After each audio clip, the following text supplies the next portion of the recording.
podcast family? Welcome to the channel, to the show, to whatever it is that you want to call it, whatever platform you're watching it on today. I didn't post last week and I'm so sorry for that. My kids all had the flu. They were super sick. I was trying to stay healthy because of course I have my surgery coming up tomorrow. So I was living off caffeine, Lysol, and face masks. Yes, I'm a crazy one that was wearing a mask in my house. Normally I would not do that, to each their own.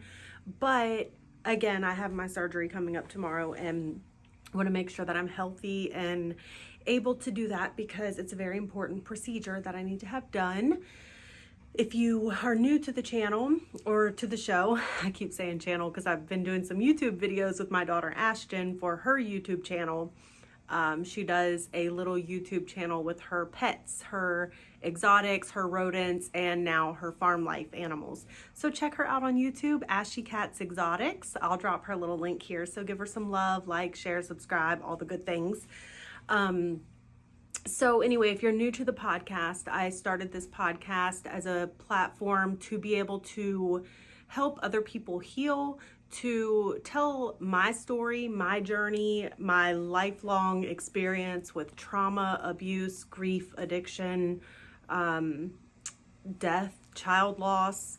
I've lost a parent, I've lost a child, I've lost grandparents, I've lost cousins, best friends, like just all the things. So tremendous loss in my life. And the most recent, well, not most recent, but the hardest one that I've ever experienced was my daughter Hayden being killed 2023. I keep saying last year, but gosh, it's been almost 2 years already.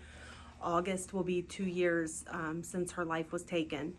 And we still haven't even been to trial yet. It's crazy. And now our trial may be continued again. We finally got a trial date of June 23rd through the 27th of this year. And yet here we are again, April 3rd, another continuance hearing. So I'm praying that it does not get pushed back any further and we can move forward as planned with the June court date, because Hayden deserves justice and it just won't be right until we have that for her. So anyway, last week when I was here with my kids, when they were super sick, I'm cleaning, I'm going through everything. I took 5 minutes to hop on my phone and take a look through Facebook. And I saw a friend of mine, well, friend slash family, family in-law, I guess. He's an artist, so self-made. He just started this journey a few years back, really consistently. Does amazing work. Check him out on Facebook, TikTok. I don't know if he's on any other platforms, but Derek Cross. I will drop his link as well in the comments of this video. So he's been recently painting these pictures of eyeballs, like, but elaborate, crazy, like just cool pictures, right? And he's painting them on canvases. And so I've always admired his work because it literally like comes to life on the page, on the canvas, on whatever it is that he's creating it on. It just, the photorealism, the detail, everything, amazing. Like I can't even put it into words, but I'm about to show you. So he did this painting of a storm, and it looks like a winter storm and all of that. And the eye of the storm, or the eye is above the storm, right? And I'm like, that's where I am right now. Like I'm in the eye of the storm. All my kids are sick. I have surgery coming up for my, cancer procedure. I'm trying to make sure that I stay healthy so I can get this taken care of before it gets any worse than it already is. And here I am in the eye of the storm. And what do I have? Like, what do I have in the middle of this storm? Nothing but my faith. Faith that everything's going to be okay. God's got me through this surgery, through the outcome, through whatever it is, whether I have to do another procedure and have a hysterectomy, whether I have to do chemo, whatever it's going to be, right?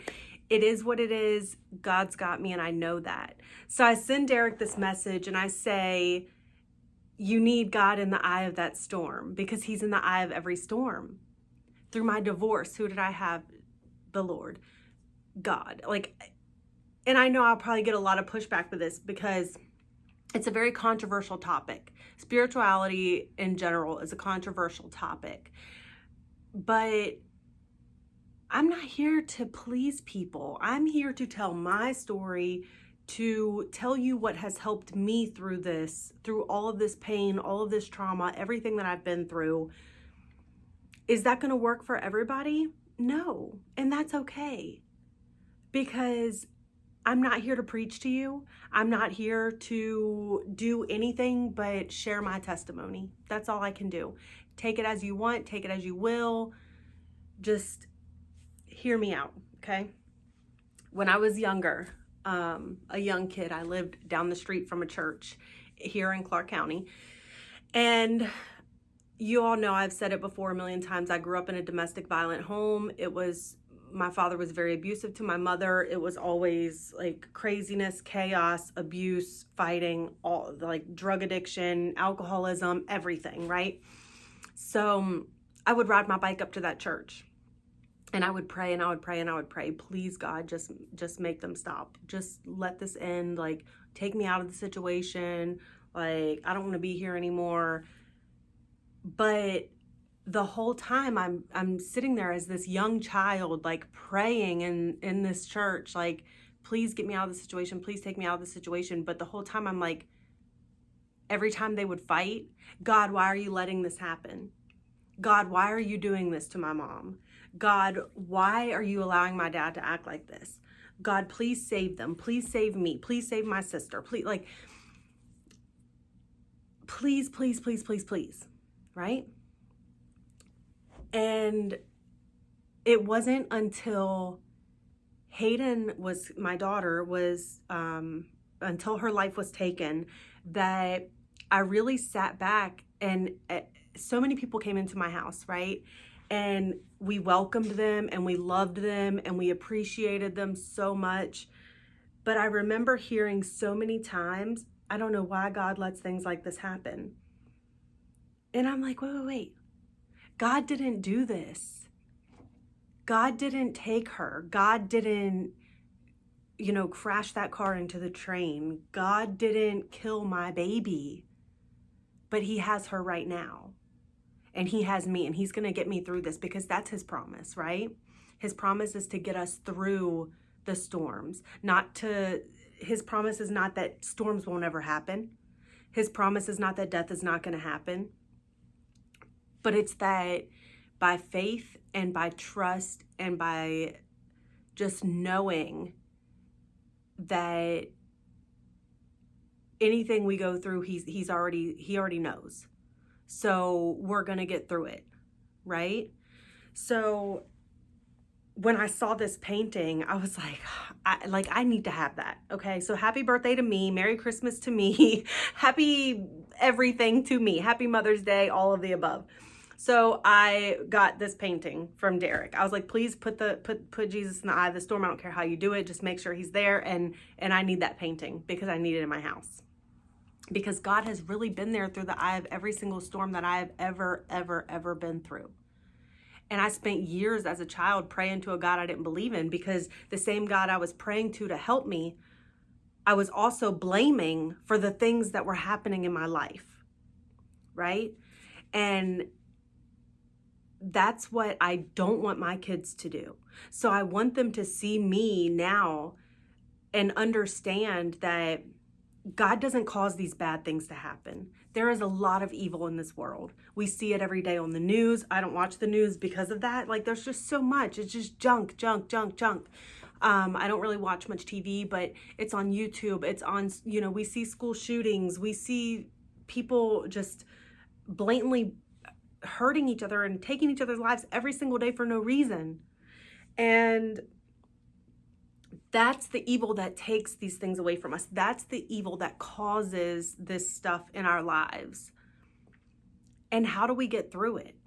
Because I know if I didn't trust that God was going to get me through my daughter's passing, that I never, ever would be here right now on this podcast with you all. I would have fallen down in the deepest, darkest hole and face planted and never, ever, ever made it out. There is no way I would have ever made it out. But I trusted that God had something bigger planned for me through this experience, through this testimony, through this trauma, through this horrific, horrific loss.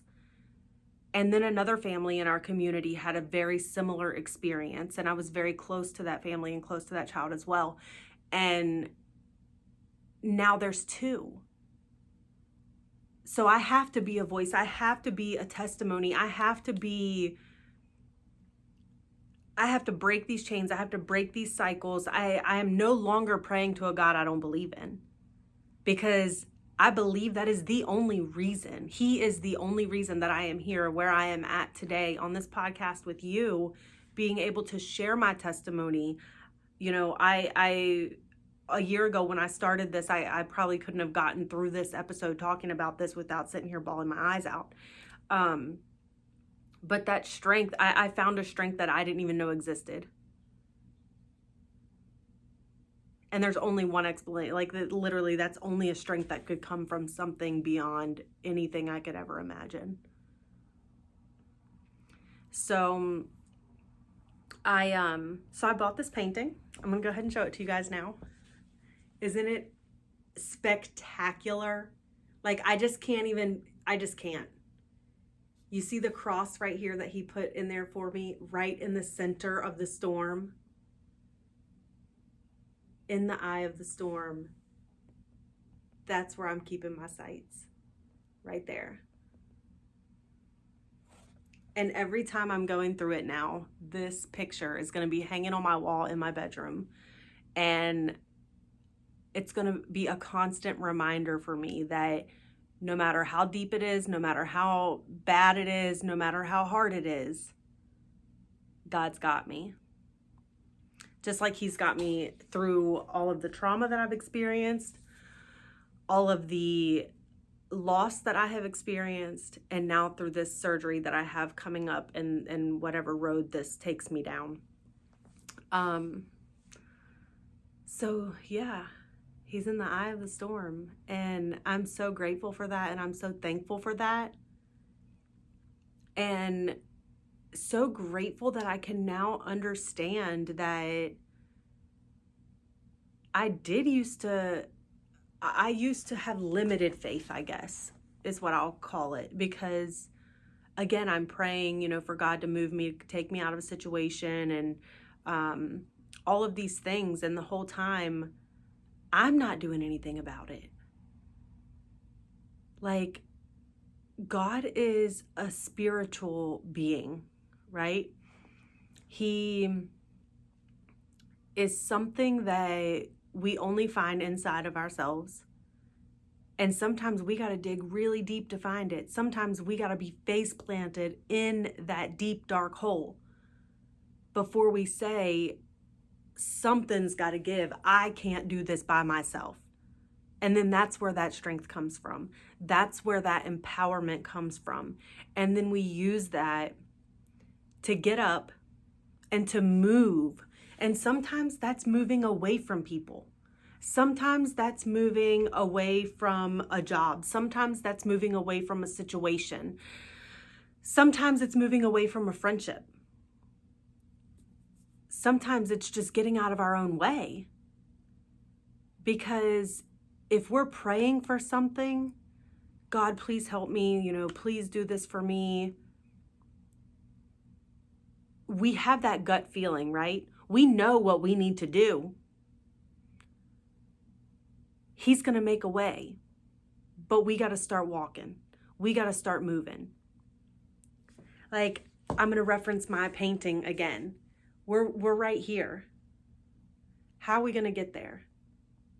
We're going to get up and we're going to walk, no matter how hard it is, no matter how many times the wind knocks us down and we face plant. We're going to get back up and we're going to keep going and keep going and keep going.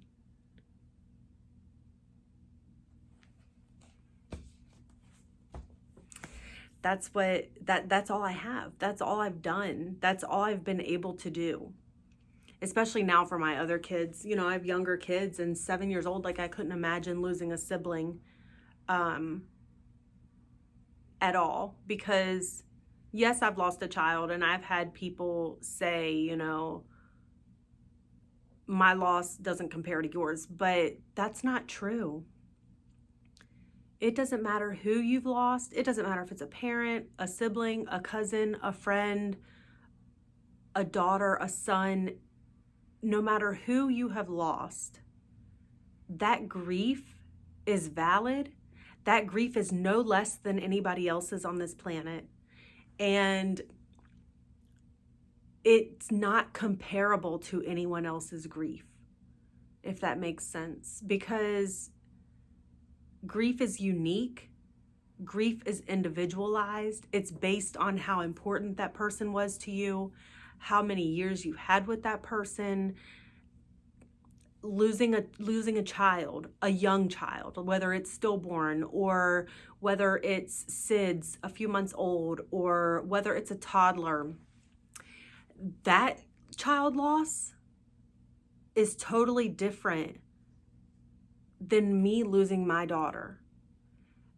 I got to see her graduate kindergarten. I got to see her 8th grade graduation. I got to see her go to formals and proms and homecomings. And I got to see her drive for the first time, walk for the first time. All of these things that those parents didn't get to experience with their children. And they'll wonder for the rest of their lives what that would have been like. So their child was taken, and the life that they had envisioned for this child was taken. My child was taken. And also the same, the life I envisioned for her was taken. She was supposed to start college 3 weeks after she was killed. She would have had children. She would have been a great mother, because she would have been a better mother, a much better mother than I ever was. And I know that. And she would have been a great auntie to this new little baby boy that we're about to welcome into our family. It's just, I just want everybody that's watching this that has experienced child loss or any kind of loss to know that your loss is no less than mine. Your storm is no easier than what mine has been. Just hold on to faith, hold on to love, and hold on to the community that you have that helps you through this, that makes you feel valid and doesn't put a timeline on your grief. And if this is that podcast for you, then I'm so glad. I am so glad that you're tuning in today, and I'm so glad that we can be that community of support and love that you need through this, because grief doesn't have a timeline. It's a never-ending hourglass. It just never runs out. I recently have been reliving the day that Hayden was taken over and over and over. I constantly in my brain, I can't get it to shut off. It's replaying from the first phone call to the second phone call when I was almost there to the hospital, when she had already passed away 8 minutes before we got there. From walking into that hospital room and seeing her with still tears on her face, and then laying my head on her chest and hearing an emptiness that I never knew was it was deafening. We hug our kids all the time, and we'll lay with them. And have you ever laid your head on your kid's chest and you just hear their little heart beating, and it's just so boom, boom, boom, boom, boom, boom. And it's like, you know, I heard that on a sonogram for the very first time, and now I'm like listening to your little heart and it's beating. I can't do that with my kids anymore. Because when I lay my head on their chest and I hear their heart beating, I'm immediately back to laying my head on Hayden's chest and not hearing her heart beating. And I just don't know how to get that out of my head, and I don't know that I ever will. I talk to my therapist about it all the time, but it's the things like that that people that haven't experienced the trauma and the grief that you have, they don't understand, and that's okay. I would never want anybody to have to live through this kind of trauma and not be able to turn it off. But at the same time, like, don't let them put a timeline on your grief. Like, it's been 2 years, like, you should be fine by now. Absolutely not. I'm absolutely not. If I hug somebody that's taller than me, I have to keep my head away from them, because if my head hits their chest and I hear their heart, I'm probably gonna lose my shit. And that's not fair, right? It's not fair to me. It's not fair to anybody else. But that's part of my trauma, and that's part of my experience. And it's just something that I have to learn to deal with. But now I just try to remind myself that, I guess not really remind myself, like, I know now how to hug people without that happening, right? Those taller people. And if my kids are like, oh, mommy, come lay with me, then my head's going on that pillow and not on their chest like it used to. And I just can't. I can't hear a heartbeat. I can't.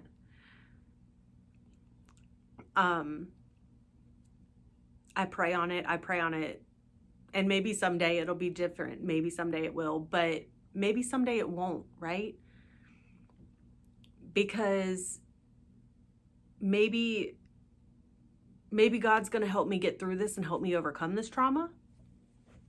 Or maybe he's going to give me this trauma to use it to help somebody else that's experiencing the same thing that I am. I trust it. I trust the process. I trust that he's in the eye of the storm. Because if he's not, what is? Nothing. This storm is going to devour me. Just like a tornado, like suck you up, and you're going to end up who knows where. So I keep my eyes on the prize. I keep my eyes on him, and I know that I'm going to be okay. I'm going to be okay through this grief journey. I'm going to be okay through this surgery. I'm going to be okay through whatever comes afterwards. I'm going to be okay. And if at any point in my life, in the near future, or in the far future, in the future, I feel like I'm not okay, then absolutely I'm going to pray to God to help me. But I'm also not going to sit there and wait. I'm going to listen to my gut instincts, because that's how we hear, right? That's how we hear God. We have this intuition, we have this spiritual connection.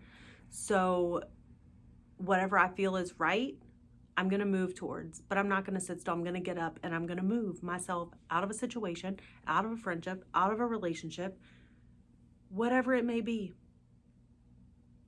and move into the destiny that I'm supposed to be in. That's all we can do. Everything's a stepping stone in this life. Everything. To get us to the highest person that we are meant to be, the greatest version of who we are. So that's my little takeaway for you guys today. Sorry for crying on you. Not really, because that's why I'm here, right? To be raw and real and share my story with you guys. So, and I haven't cried on here in a while, I feel like. So anyway, I love you guys. I will either be on here next week, or I will air a pre-recorded episode. It depends on how I'm feeling after this surgery. Next Wednesday will be almost a week post-op, so I might be okay. So I love you guys. Thank you for joining this evening. Thank you for listening to me. I love you so much and have a wonderful week. Go be great. Bye.